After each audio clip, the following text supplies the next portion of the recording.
যুদ্ধবিরতির মতোই আবার একতরফা ঘোষণা। এবার একতরফাভাবে ভারতের উপর 25% শুল্ক চাপানোর কথা ঘোষণা করে দিলেন আমেরিকার প্রেসিডেন্ট ট্রাম্প। আর ঘোষণা করলেন জরিমানা বা পেনাল্টির কথাও। কোনো ধানাই পানাই নয়, একেবারে সরাসরি বলে দিলেন 25% শুল্ক লাগবে এবার। আর রাশিয়া থেকে তেল এবং সামরিক অস্ত্র নেওয়ার অপরাধে দিতে হবে জরিমানা।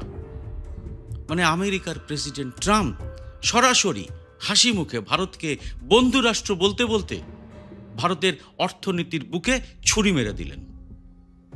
গোটা দেশে ব্যবসা এবং সাধারণ মানুষের জীবনে যার বিপুল প্রভাব পড়তে চলেছে, বিপুল হারে বৃদ্ধি পাবে বেকারত্ব। অথচ দু দেশের প্রতিনিধি দলের মধ্যে পঞ্চম রাউন্ডের বৈঠক শেষে বাণিজ্যমন্ত্রী পীযূষ গোয়েলের ভাবসাব দেখে মনে হচ্ছিল ভারত প্রায় বাজি মেরে এনেছে।